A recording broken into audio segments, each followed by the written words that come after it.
Welcome to the Ricci Flow Nutrition Podcast. My name is Cameron Borg. On this episode, I had the pleasure of speaking with Dr. Satchin Panda. Satchin Panda is a professor in the Regulatory Biology Laboratory at the Salk Institute for Biological Studies. His work focuses on chronobiology, the study of day-night cycles that drive multifaceted activities of the human body using genetic, genomic, and biochemical approaches. He is an expert on circadian rhythms and a pioneer in the concept of time-restricted eating, or, as it has come to be known, intermittent fasting. Dr. Panda has been focusing on translating data regarding the impact of circadian rhythms on human health to legislation that protects people from the dangers of circadian disruption. Satchin has been a champion of circadian health and was among the first to identify the role blue light plays in circadian signalling. He has been spreading the word about the importance of maintaining strong light-dark cycles and is a proponent for circadian-friendly architecture and carefully considered rotations for shift workers. Before we start, I'll give a little background on what Satchin and I talk about today. Circadian rhythms are the body's 24-hour cycles of biological, hormonal, and behavioural patterns. These rhythms modulate a wide array of physiological processes, including the body's production of hormones that regulate sleep, hunger, and metabolism, ultimately influencing body weight, performance, and susceptibility to disease. Circadian rhythmicity has profound implications for human well-being and health span. I feel absolutely privileged to have had the opportunity to speak with Dr. Panda. I have been a huge fan of his work for many years now, so it was surreal to have a conversation with him. He is incredibly humble and modest, and was so gracious to lend me some of his time. With all that being said, I hope you enjoy the episode.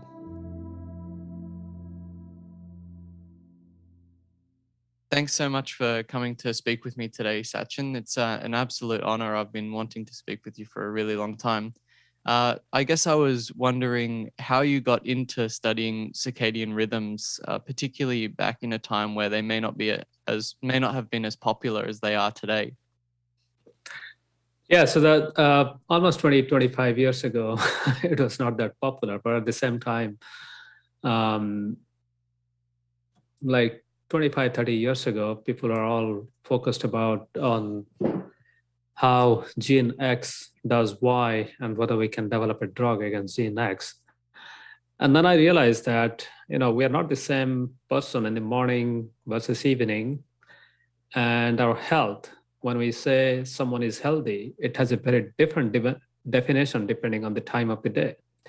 Being healthy in the morning means being alert, full of energy, and being able to solve complex math or complex problem. Whereas late in the afternoon, being healthy and fit means you should be playing and you should be winning the game or sports, whatever you're doing. And late in the evening, being healthy means emotionally smart so that you can take care of your family business and interpersonal relationship. And at night, being healthy means having a good night of sleep. So this biology of time, or how timing of the day influences our health, was really striking to me. So I thought, well, if there are not too many people working in the field, then this is a good opportunity to get in, because there are quite a few things to discover. So that's how I got into this field. So did you start out working with plants rather than in animal models for circadian rhythms? Yeah, so very few people actually know that I started with plants, because plants do have circadian rhythms. And in fact, the reason why we can feed 7 billion people with plenty of nutrition and food is because the plant biologist, knowingly or unknowingly, selected plants that had, you can say, broken clocks, so that plants can flower in any time of the year. So for example, most of you know that certain flowers bloom in one season, not the other. Similarly, many crop plants produce flowers and produce grains or fruits and vegetables. They're programmed to do that only in one season, but then plant biologists unknowingly selected plants that had mutations that flower irrespective of what season it is. So that's how we increased food production. So that was really fascinating to me. And in fact, in the history of circadian rhythm, the very early observations that organisms have rhythms outside humans were in plants, because plants raise their hands and droop their leaves. You can say leaves are like hands between day and night. And those of you who know sunflowers track the sun. So plants are awesome for studying circadian rhythms. And just for in broad strokes, what are circadian rhythms and what impact do they have on our physiology? Yeah, so circadian rhythms are daily timetables by which almost every gene, every hormone, every brain chemical are programmed to rise and fall within 24 hours. So these programs enable uh, every cell, every organ to achieve their peak performance at specific time of the day, and also repair, reset, and rejuvenate every day so that they can be ready the next day. So the word circadian literally comes from means approximately 24 hours, and which means that everything in our body is programmed for this 24 hours rhythms. And circadian rhythms essentially serve three main purposes. One is to anticipate. So for example, in anticipation of waking up, your body has to warm up. You have to start breathing a little bit faster. Your heart has to pump slightly faster so that when you wake up with the right time of the circadian phase or your timetable, then you feel more alert and ready to go and do stuff.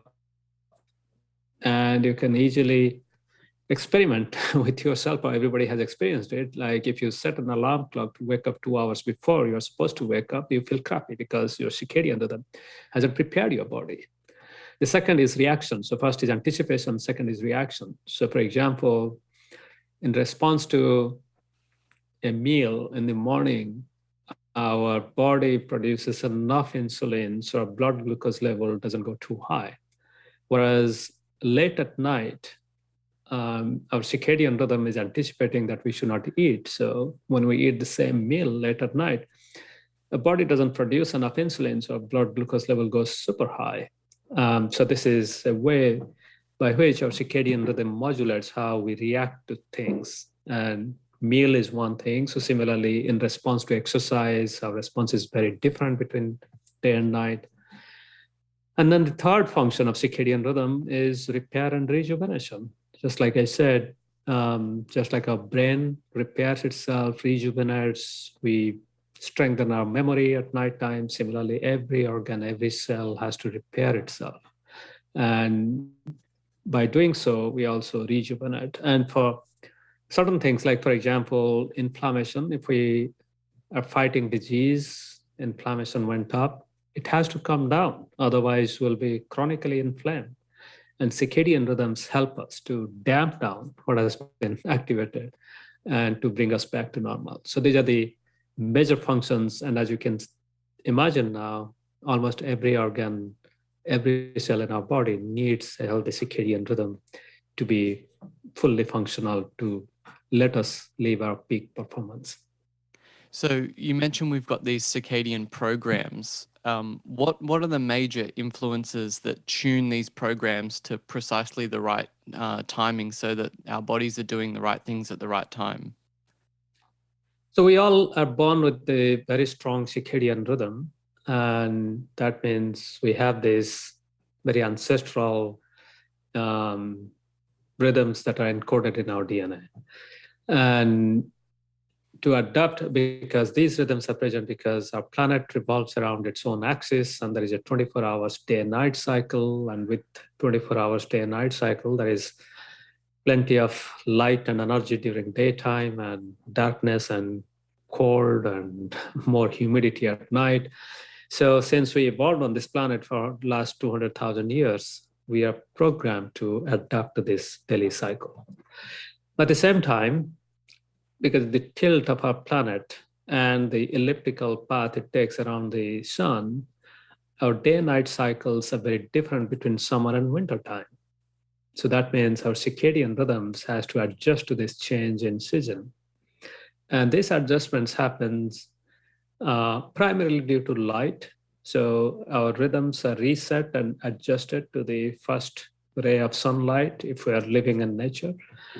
And since during daytime we are programmed to eat, because our ancestors went out for farming or hunting in the morning, our body circadian rhythms are also tuned to what time of the day we receive our first calorie. So this is how the system should work. But in the last 150 years, after the invention of electrical lighting, we could light up the evening, and now we have 24 hours light. And with electricity and with lighting came two other things, that is food production and food preservation, so we can eat any time of the day or night. And the third thing that happened was infrastructure development. Infrastructure is the method to move people, product, information, and waste from one place to another place with minimum human physical activity. So that means we also become sedentary, because being active during day and sleeping at night is also another strong modulator of circadian rhythm. So now we have constant light, I would say twilight, because we actually don't go outside. We stay indoor and exposed to light at night when there should be dark, and then less light during the day because our indoor lighting is not as bright as the light outside daylight. And then we have constant access to food, so we tend to eat mindlessly late into the night. And even in some people wake up in the middle of the night, and if they cannot go back to sleep, they just do eat. And then we don't have physical activity too much. So as a result, we all have broken circadian rhythm or disrupted circadian rhythm. And it's much more pronounced in people who do shift work, who switch between day and night shift. And nearly 20% of the population, working adults in industrialized countries do shift work. And then I would say there is another 20% who lead the life of a shift worker. So for example, students, high school students, college students, they stay up till midnight to do their homework, and then they go to bed around 1 or 2 in the morning, and they sleep in till midday in the weekend. So they experience what we call social jet lag. And then we do have second-hand shift worker. The spouses of shift workers, they think that it's good to give company to their spouses who are doing this hard work. So they stay up late into the night or wake up too early before sunrise. And they also suffer from circadian disruption. So as a result, only in the last 30 to 40 years, due to this rapid industrialization and actually, we did not know the awesome power of circadian rhythm. So because of that ignorance, we all suffer from this circadian disruption. Yeah, I suspect a lot of people know what it feels like to be jet lagged, particularly when you take a long flight. But like you said, most of us are experiencing a minor form of that in social jet lag, essentially all the time. So what can the issues that arise out of this social jet lag be? Like how broad are the implications of continuous social jet lag? Well, the first thing is if we just think about how it feels like after a real jet lag, or if you stay up all night, or say we went to bed 2 or 3 in the morning, and then next day you have to go to work at 8 o'clock, then how it feels? It feels really crappy, because when you say it feels crappy, that means our body is not ready to wake up in the morning. Our circadian clock hasn't prepared our body to wake up. You're waking up against our clock. And then we drink a lot of coffee thinking that we will wake up, but actually coffee just makes your mind works a little faster, but at the same time, your motor coordination, your thought processes are not optimum yet. So you are more likely to make some mistakes. Then what happens is, since your digestive system is not ready yet, and you start eating right after you wake up, and then you have indigestion, you feel kind of a food hangover, you can say. And then when you think about it, most of us, we feel like, okay, we cannot make the right decision when we haven't slept well. And you're thinking about decision, say, about a complex task. But at the same time, in a day, we make more than 200 different decisions about food itself. What to eat, how much to eat, in what combination to eat, when to start eating, when to stop eating, with whom to eat, all of this. So what happens is when we don't have that good night of sleep, we have circadian disruption, we tend to do mindless eating, we crave for energy dense diet, and we also crave for more food because our brain is thinking that I don't know how long this person will be circadianly disrupted or will not get enough sleep. So since brain consumes a good amount of energy, it also tells our body to eat more. So all of these you might feel that, okay, so this is not much. But what happens underneath, those who have immune system disorders, those who have autoimmune disease, for example, that can flare up. Your gut may not work very well. You might have indigestion. So if these things continue from weeks, months, a year, then what we're finding is there are nearly 100 or more different diseases for which the risk goes up. And the list goes from anywhere from ADHD, depression, to obesity, diabetes, cardiovascular disease, heart disease, for example, many types of cancer, even dementia. So then the question is, well, how much of disruption is too much? So Yeah. when I say shift work like lifestyle, the definition of shift worker or living the life of a shift worker is roughly staying awake for 2 or more hours between 10 p.m. and 5 a.m. for one night every week, or 50 days in a year. And now if we think about it, almost all of us kind of experience shift work like lifestyle. And then in a short term, people can also experience, for example, you can take perfectly healthy people, and if we disrupt their circadian rhythm by creating this jet lag like paradigm where the light dark cycle is shifted by 4 or 5 hours, so the people are getting less than 6 hours of sleep, then within a week, these healthy people will show signs of insulin resistance. So that means that blood glucose level will rise to a point where they may be diagnosed as pre-diabetic or even diabetic.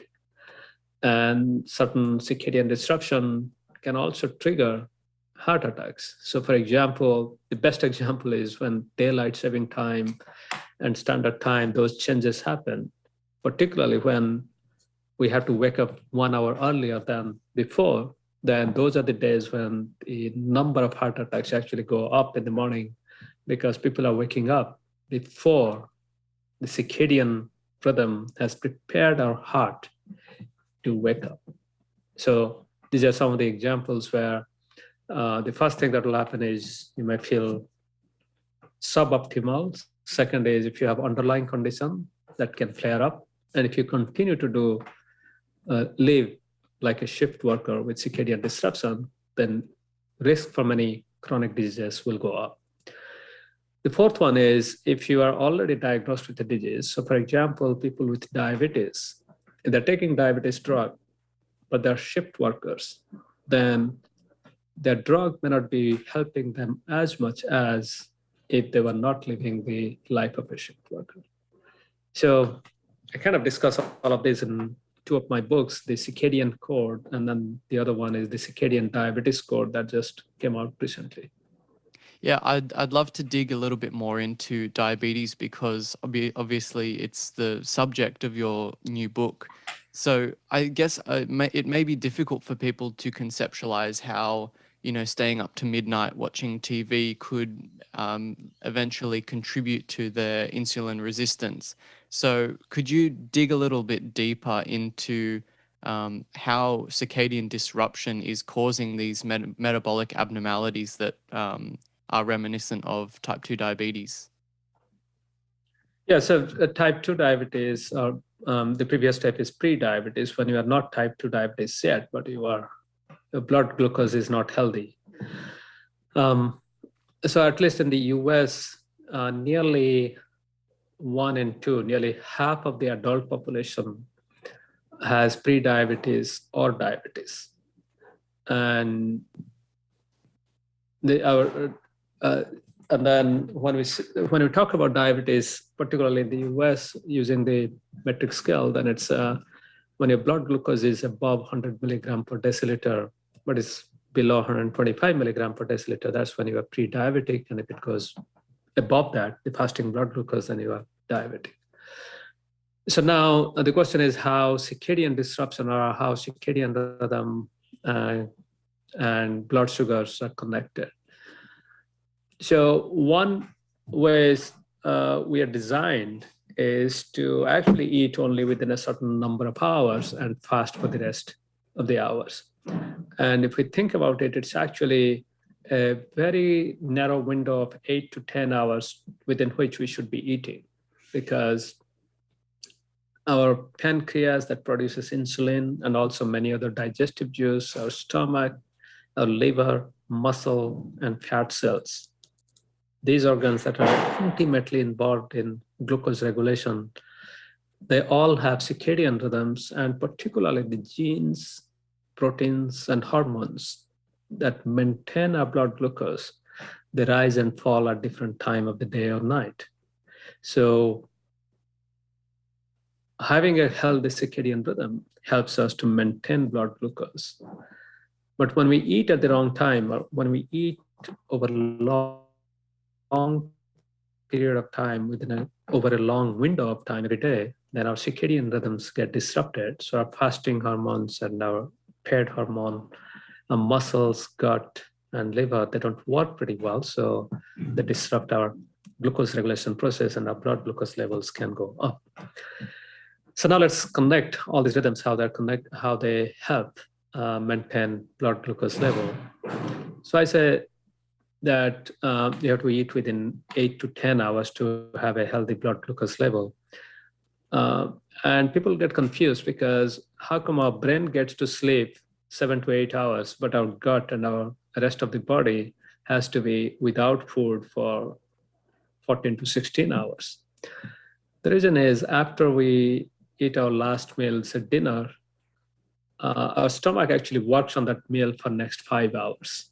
So although one may be finishing food at 6 p.m., the stomach is still digesting that food, and liver is still absorbing and converting that food into different biomolecules for at least next 5 hours. So that's at 11, until 11. So when we eat for a long period of time, then a body doesn't get enough time to absorb that nutrient and maintain that properly. And another thing that happens is pancreas, which produces insulin that helps muscles and other organs to absorb extra glucose. Pancreas has a clock, so it has a narrow window of say 8 to 10 hours when it's most responsive to food to produce enough insulin. And when we eat late into the night, then the pancreas doesn't produce enough insulin in response to late night meal, and our blood glucose level can go up.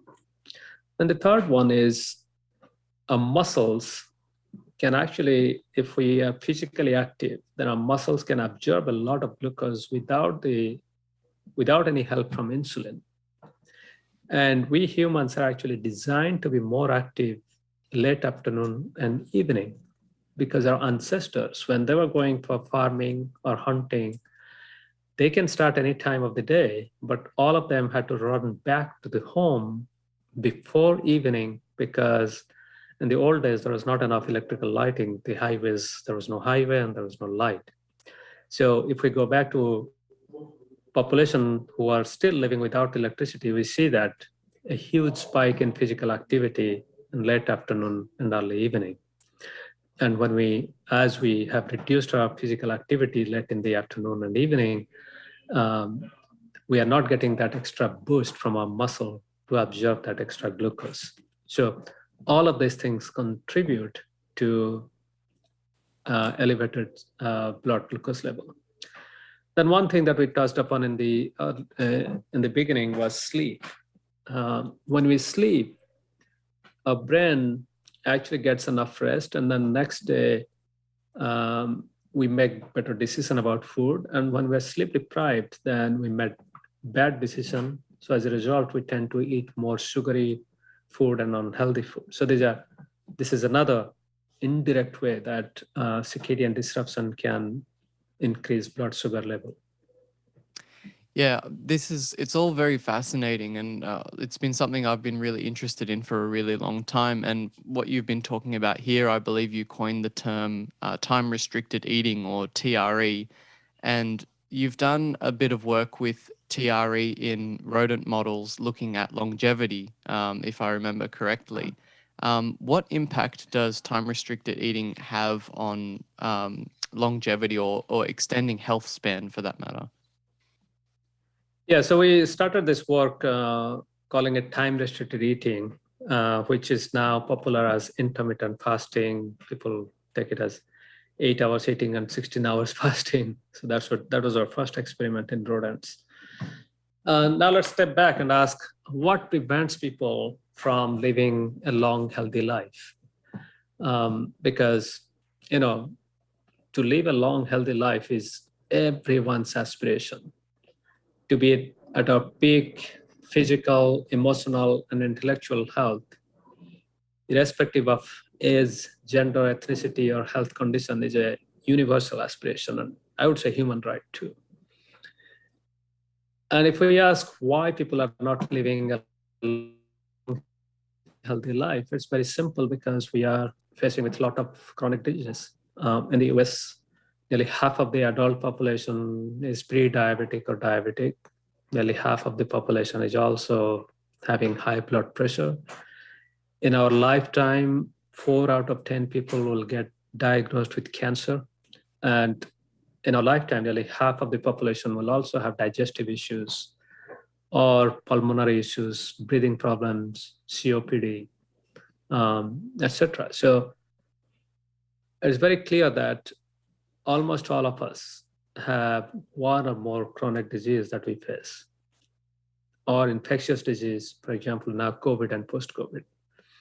So then the question is, can we come up with a simple lifestyle formula that everybody, irrespective of age, gender, ethnicity, health condition, can adopt, and can help them to prevent the disease from occurring? And second, if they already have the disease, it will help them better manage that condition or get cured. And the third, if they are cured, they can get back to full functionality much faster. And if we think about, we really don't have anything that meets this criteria. We talk about a lot of longevity formula, longevity drug, and even supplements, etc.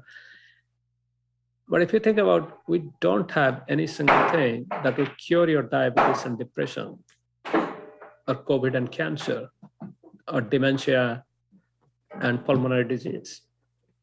The best we have is maybe a cold syrup that you take that will calm down your cough and make you sleep better.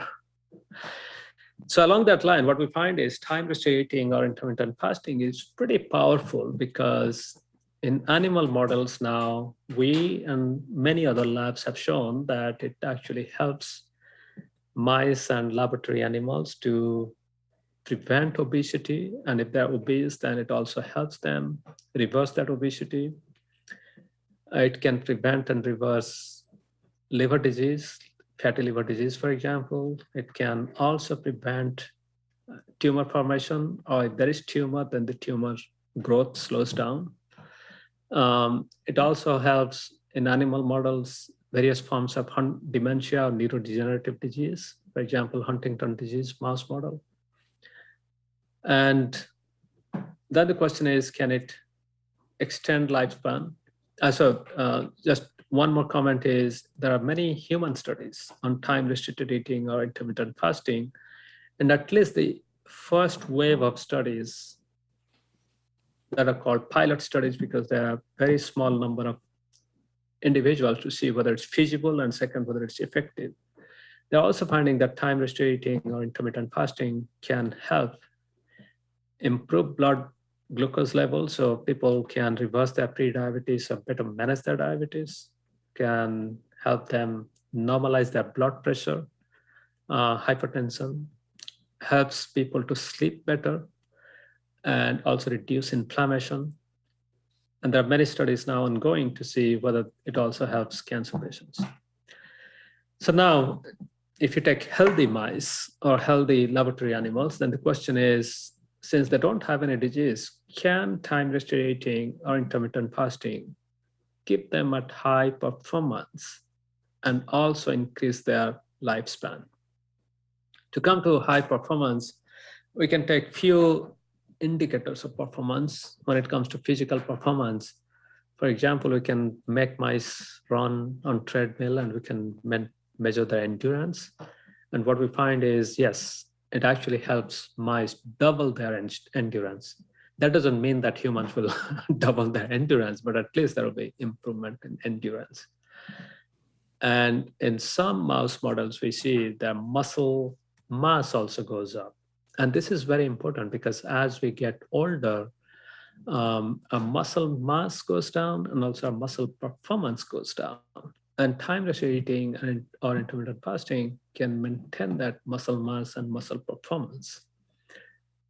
And then the third thing is motor coordination. We know that as we get older, our motor coordination kind of goes down the hill. So that's why many older people fall and they cannot run quickly.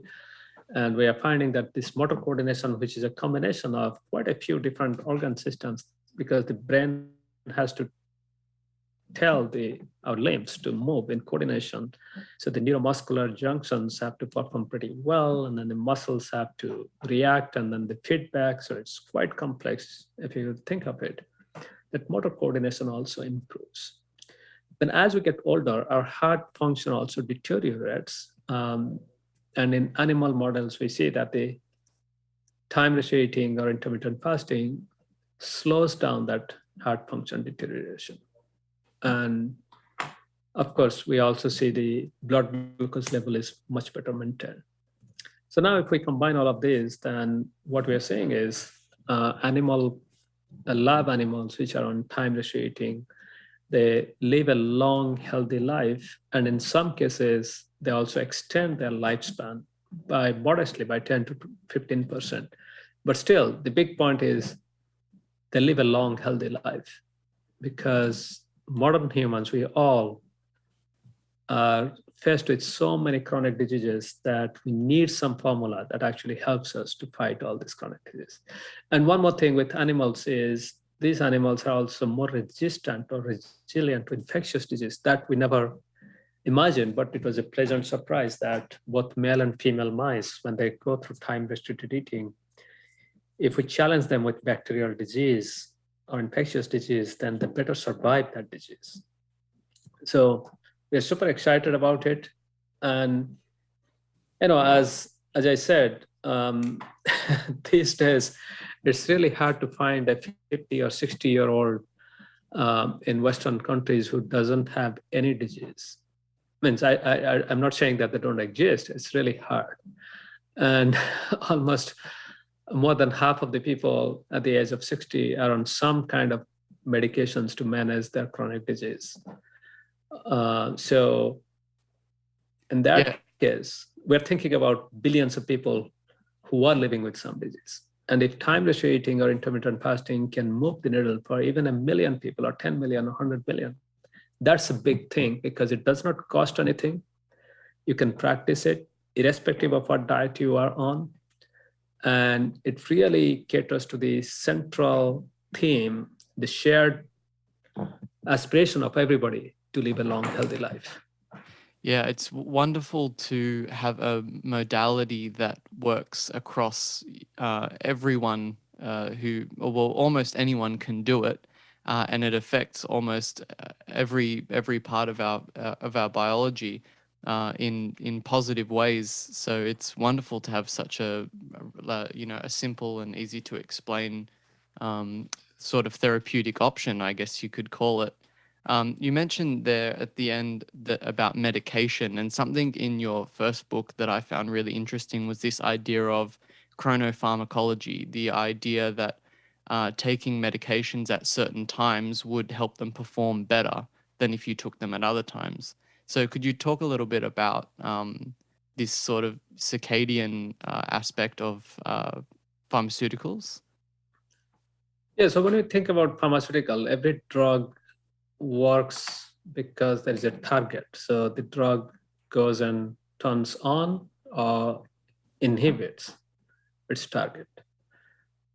And one thing that was very profound in the field of circadian rhythm over the last 20 years is the discovery that almost every gene in our genome turns on and off at a specific time in at least one organ. So that means when I say gene is turning on and off, the gene product, which is a protein or a biochemical in our body, that also rises and falls at a specific time. And now, if we think of a drug going and interacting with a protein in our body or a biochemical in our body, then now we can imagine that if the drug has to turn on a protein, and if the protein is already high, then you need less drug to turn that protein on. Whereas you need more drug if you give it at the wrong time. Similarly, if the drug has to turn off something, if the biochemical or the protein is already at its trough or low point, then giving the drug at that time is more effective. And we know that almost every drug also has side effects, which are not very pleasant. So in that way, with that simple idea, now, if we think of, now you can also relate how this connects with physiology. So for example, if you're going to take a sleeping pill to help you fall asleep better, you're not going to take it in the morning. You have to take it before going to bed. Similarly, we know that our heart and our blood pressure, for example, should actually go down. Our blood pressure goes down in our sleep. So that means if you're taking a blood pressure medication to reduce your blood pressure, it's much better to take the blood pressure medication in the evening. And in fact, there was now multiple studies coming out showing that those who have hypertension, if you take your blood pressure medication at bedtime or evening, that has much better effect in preventing heart attack or stroke for the next 5 to 10 years. Now, if we extend it, you'll also find some seemingly paradoxical optimal timing. So for example, people with arthritis have the toughest pain. The pain is more severe. The hand and legs are more stiff in the morning. But the biochemical events that lead to that pain and stiffness in the morning actually starts in the middle of our sleep.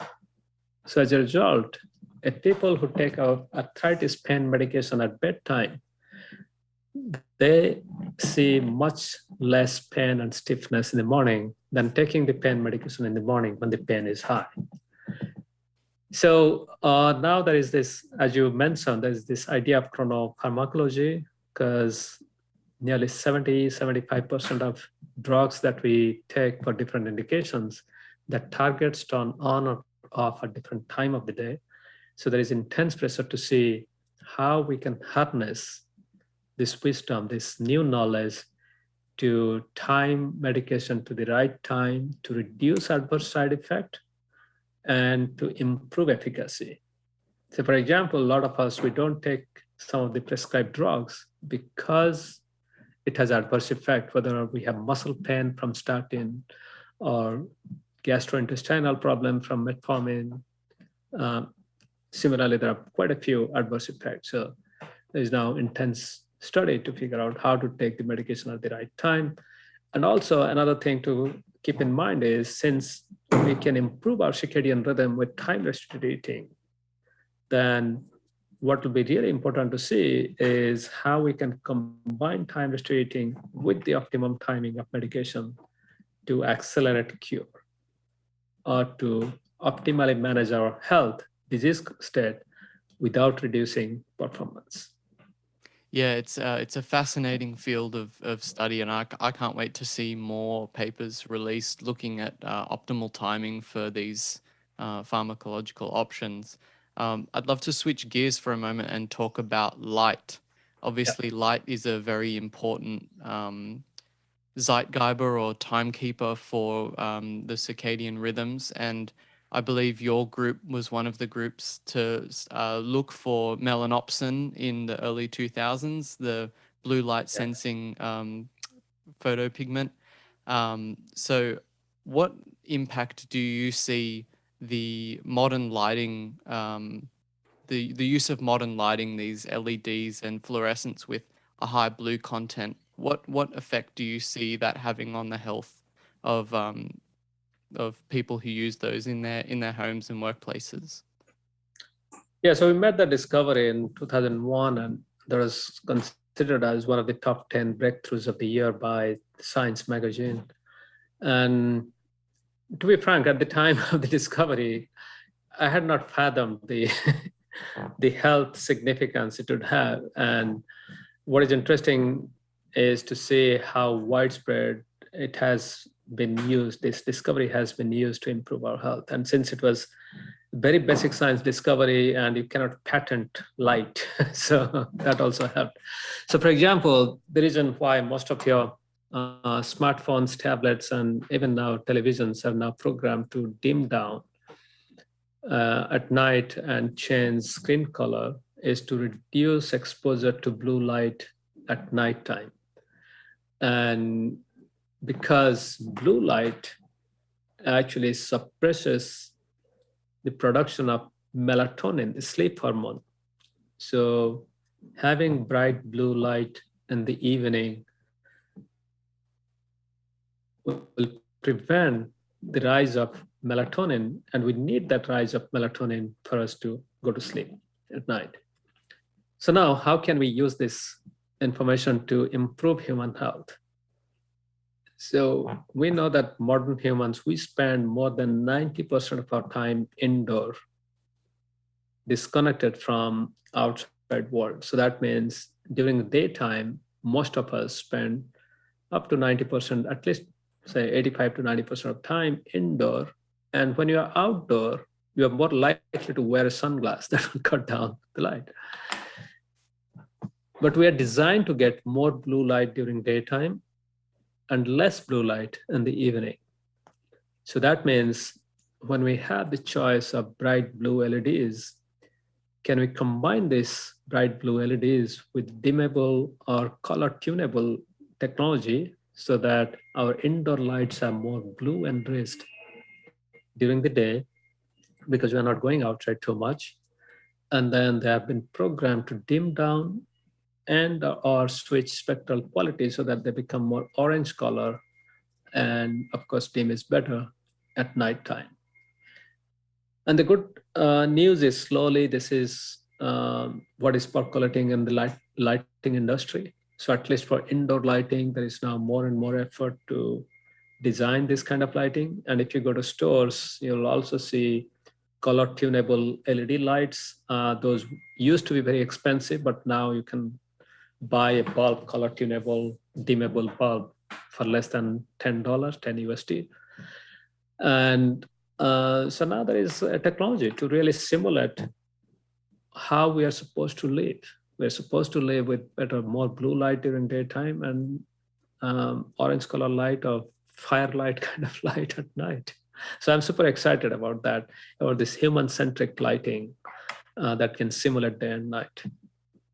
Yeah, I've been really fascinated. I have red globes in my room for precisely that reason. I wanted to get your take on the red tinted glasses that have been becoming quite popular that people put on at nighttime. What's your take on those? Because I've heard but people like Andrew Huberman and one of your colleagues, Sam Qatar, say that it's probably not the best thing to do for your physiology. We're not evolved to have, entire colors removed um, from our vision. So what's your take on the blue blocking glasses? Well, as I said, it's the timing matters because if you're wearing blue blocking glasses all day, then that's a different thing. That may not be the right thing to do. But blocking blue light 2 to 3 hours before bedtime can be a good thing. So when it comes to, so the bottom line is when it comes to any human activity or intervention, whether it's pharmaceutical, whether it's wearable, like the blue blocking glasses, all of them have optimum timing. So even the blue blocking glasses have an optimum timing. You should wear them 2 to 3 hours before bed, because our ancestors, when they had access to only firelight or candlelight, those are naturally blue blocking light. There was no blue light in them. So we have been optimized for filtering out the blue light at nighttime. Yeah. I wanted to take a step back and revisit the topic of melatonin. Melatonin is a very interesting molecule. It's a hormone and it's an antioxidant. And we seem to be rather depleted of it these days because of our lighting environment. I was wondering what your thoughts were on supplemental melatonin for people as they age, particularly as they pass 40, because the melatonin production goes down, and also what the role of melatonin is in initiating sleep, because some people find that it doesn't put them to sleep, but it may help them sleep. Yeah, so melatonin is really interesting in the sense, this is one of the hormones that's not FDA regulated in the US. The reason is you can take, at least in mice, you can put a lot of melatonin and it doesn't have a LD50. It doesn't kill mice. Having said that, the converse is also true. It means there are laboratory animals and there are many humans who don't actually produce a detectable level of melatonin, but still they can go to sleep and wake up perfectly fine. So that means it also highlights the fact that melatonin may not be necessary and sufficient to maintain sleep for most people. But at the same time, we also understand the fact that melatonin does have widespread effect, and for a lot of people, it does affect sleep. And it's also one of the drugs where we don't know what is the optimum dose for everybody, because we don't have a test that will tell you whether you need 1 mg, 5 mgs, or 10 mgs of melatonin. Think of any other hormone, whether it's thyroid hormone, insulin, that a lot of people take. There's a specific test. And there are also other side effects that you can read out to see what should be the dose. For example, if you put too much insulin, then there is hypoglycemia. If you put too much thyroid hormone, then there are a lot of other problems. And if you do too little, so for melatonin, we don't actually have a clear readout. So that makes it difficult for people to decide how much melatonin they need. Some people may need a lot of melatonin and some may need very little. And you always hear that in discussion. Some people will say, well, they can take 1 mg of melatonin and sleep like babies, whereas some will say they tried 5 mg and they did nothing. So unfortunately, this is a drug for which we don't have much information, because even if you take melatonin, since the melatonin levels should go up in the middle of your sleep, it's not the easy way that you can get up in the middle of the night and poke yourself, get some blood, and figure out how much melatonin you have. Another thing is, even if you take melatonin supplement, then within half an hour, nearly 90% of whatever you have taken is degraded and is cleared from your cleared by liver and kidney. So then conversely, people think that maybe slow release melatonin might help, and there are many slow release melatonin in the market. And then finally, melatonin acts through its receptor, its target. So instead of melatonin, pharmaceutical companies have now developed melatonin receptor agonists. So these are melatonin-like molecules which will activate the target, but will stay for a longer time. But unfortunately, these are very expensive and they're prescribed only for certain conditions. For example, non-24-hour syndrome, and some people who just cannot maintain their circadian rhythm. So the take-home message from all of this is, yes, the melatonin and its receptor, that axis definitely is involved in initiating and maintaining sleep. But if you're taking just garden variety over-the-counter melatonin, it's really hard to figure out how much you need. So that's why I tell people, if you're traveling, don't try new melatonin during your travel. Try to titrate, figure out how much you need beforehand. Also, since it's not regulated well, you have to get melatonin from a good source, from a company that's well reputed, and that has to be some QC on it. Yeah, I got really interested in this because I saw an article that showed that some of the melatonin brands have up to 100-fold difference in what they say is in the capsule. Yeah. And then I also heard a talk by Russell Ryder, who's probably the world's authority on Yeah. melatonin, and he takes about 100 milligrams of melatonin every night. So, you know, we really don't know what is the optimal dose and what it's doing. So it's an open discussion, but I hope it continues. Yeah. I saw an article a few years ago that was talking about exposure of skin cells to blue light, and that light on the skin cells directly disrupted the circadian genes. And this made me think that, we're exposed to blue light even on our skin, not even necessarily through our eyes. What impact could that be having on skin health in general? Well, the thing is, that kind of illumination that was used in the experiment was extremely high, and we don't get that kind of illumination at that type of light. And another thing is, people have done these experiments again and again. We don't see the impact of bright light going through any organ but the eyes. So right now, there is not much alarm that too much light on the skin will change our circadian rhythms. Okay, all right. Maybe could it change it at a local level, or is it just that because these were in vitro studies? Yeah, so the in vitro studies always have to be. Means at the end of the day, we want to see, can you illuminate? Means people have done these studies again and again. They have taken even birds, mice, rats, where they, of course, there you can, with ethical approval, you can remove the eyes and shine the hell out of them and see whether they can reset their clock. And there was no sign that they could re-entrain their clock. Okay, so we don't have to worry about covering all of our skin at night. Just we need to focus on our eyes. Yes. Okay.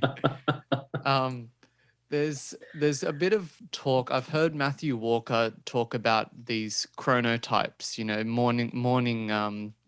Morning larks and night owls.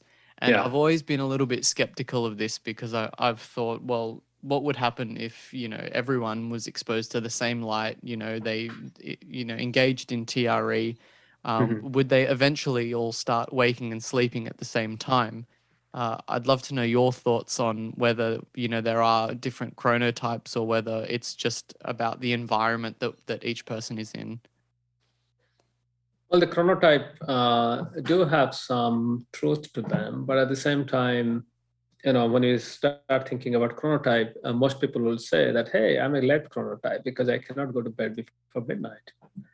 But at the same time, if we ask, well, if you go on a camping trip where you are disconnected from bright light in the evening and are in daylight most of the day, what happens to you? And this is a simple experiment that was done in Colorado. And what they found was a lot of students and trainees who self-described them to be late chronotype, and they actually had their melatonin rising very late into the night. When they went on camping trip, they all became normal. They all felt sleepy, and they went to bed.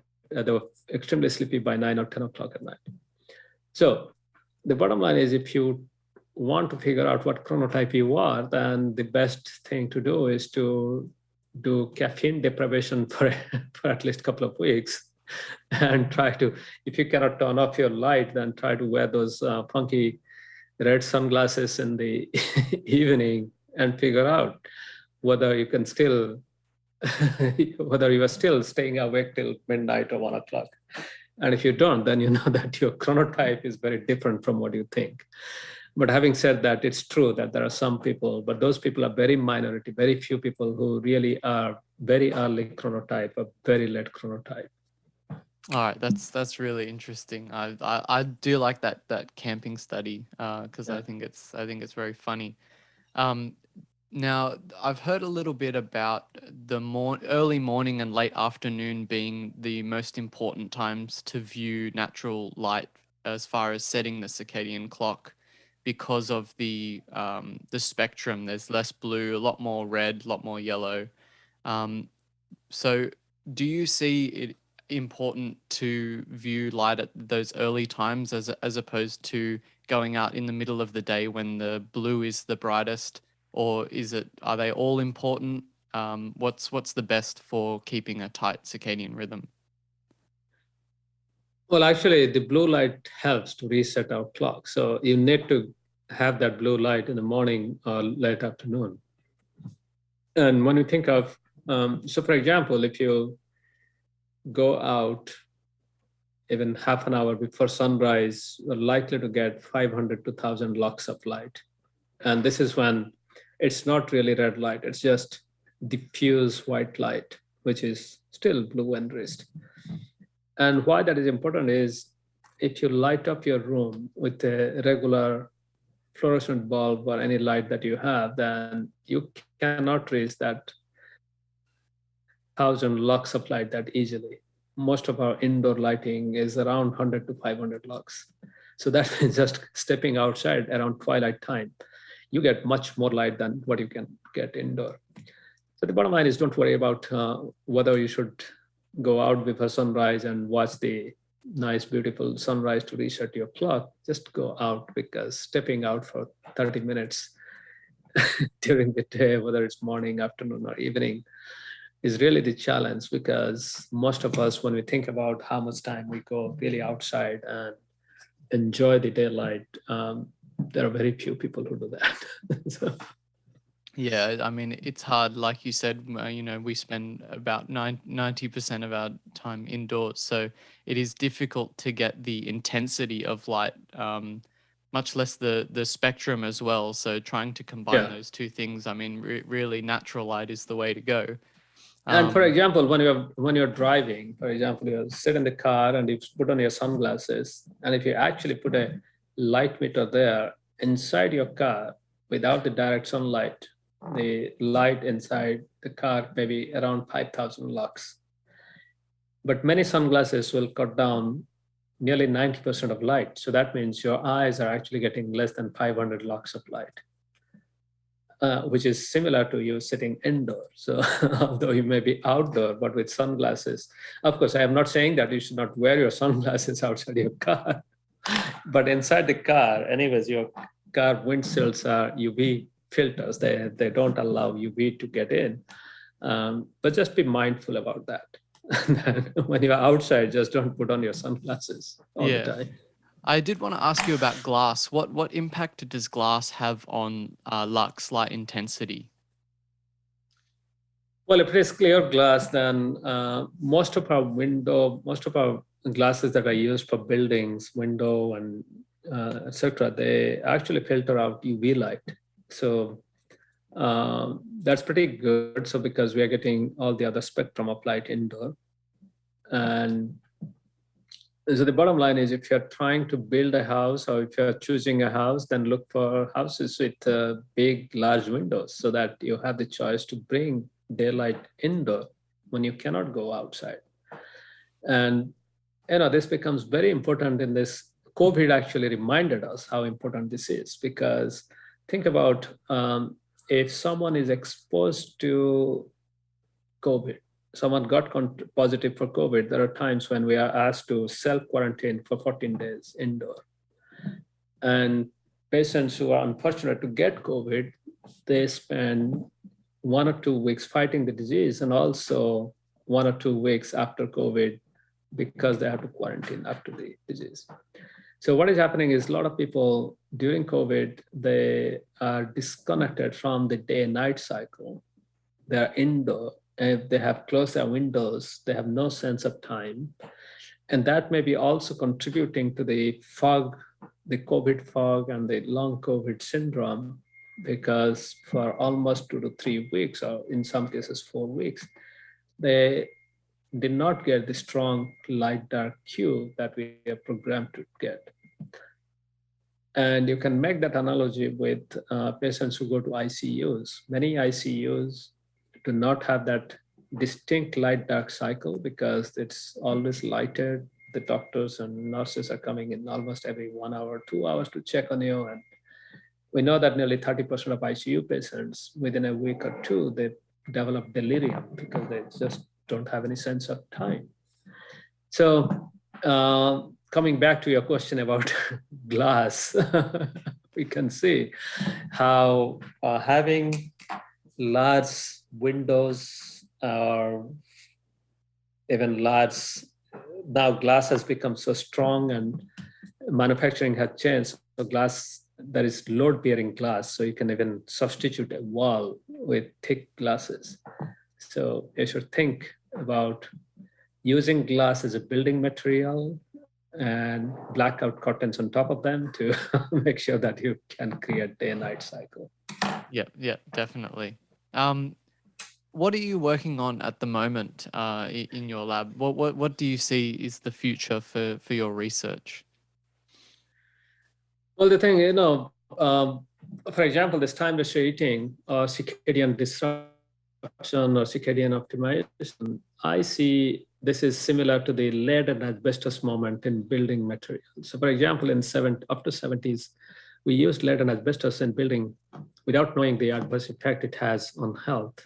And you fast forward even up to now, it's 50 years, and we're still trying to remove lead and asbestos and optimize our buildings. So similarly, we just got aware about circadian rhythm and its importance in life, healthy living. So that means there is also a burden that we have to prove that circadian optimization is good for preventing, managing, reversing disease. And when you think of disease, there are 100 or 200 different diseases. So trying different combinations and doing that and drilling down to the molecular mechanisms, that will take a generation.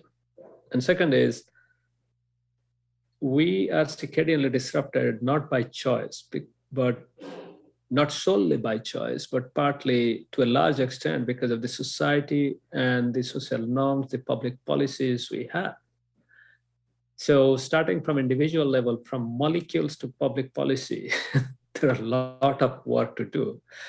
So a simple example is, we know the circadian rhythm in teenagers is slightly different. During teenage time, we are designed to stay in bed a little bit longer, and we are not designed to wake up around sunrise, but a little bit after that. So what it means is when high school students are woken up at 6 o'clock so that they can go to school at 7:15, then that's not the optimum timing. So demonstrating that delayed high school start time by 8 or 8:30 is good for you. It took quite a few years, but now there are many places where they have demonstrated that by delaying high school start time, you nurture better sleep-wake hygiene, and the students actually perform better, they feel much better. So this is one example of public policy affecting circadian rhythm. So for example, we did a study in Seattle school district in collaboration with Horacio D'Iglesia, who was the lead PI. And what it showed was by delaying the high school start time, the students could sleep 34 minutes more. And why this is important is if you take a sleeping pill, you increase your sleep by 15 to 30 minutes. So that means that by delaying high school start time, it was equivalent to putting 53,000 students on sleeping pill for every day of the year. So this is an example of public policy helping. So now, coming back to shift workers and shift work-like lifestyle, there can be better public policy, science-based policy to help people to live a healthy circadian life at the same time earning a good wage for their family. Coming back to colleges, most colleges and universities now have assignment deadline at midnight, and students are staying awake till midnight to finish their assignment and going to bed at 1 or 2 o'clock. Why can't we make this assignments deadline at 8 p.m. or 9 p.m. so that the students can finish their homework and go to sleep? And in that way, you change the life of thousands, millions of students in a nation. So, from molecules to public policy, there is a lot of scope. So we are engaged in multiple levels through collaborations and through public engagement to make those changes. I'm also engaged with architects to incorporate the findings from circadian lighting for better design to allow light coming in, and also have blackout curtains in buildings and bedrooms. So a lot to do. Yeah, well, I mean, it's a huge job, but myself and I'm sure there are many, many people out there who are extremely grateful for your work. I've got the first book here, The Circadian Code.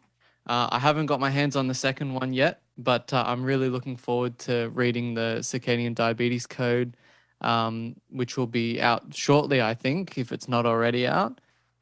Yeah, it came out, but I'm sorry, I got to ask my publisher to send you the copy. That's okay. I'll get to read it as soon as I can. I'm sure. I want to be mindful of your time, so I wanted to just say thank you so much for coming to speak to me. It's been an absolute honor. Thank you so much. Thank you, and have a perfect circadian day. You too. Bye. Bye-bye. Thank you so much for listening. I genuinely hope you enjoyed this episode. If you did like the conversation, please consider getting one of Satchin's books, The Circadian Code, or his latest book, The Circadian Diabetes Code. Both are excellent books and have an enormous amount of information about everything circadian health. If you'd like to keep up with my work, feel free to follow me on social media platforms using @RicciFlowNutrition. I've got many more exciting guests lined up for the future, so make sure you subscribe so you don't miss an episode. Thanks again for listening. Take care, everyone.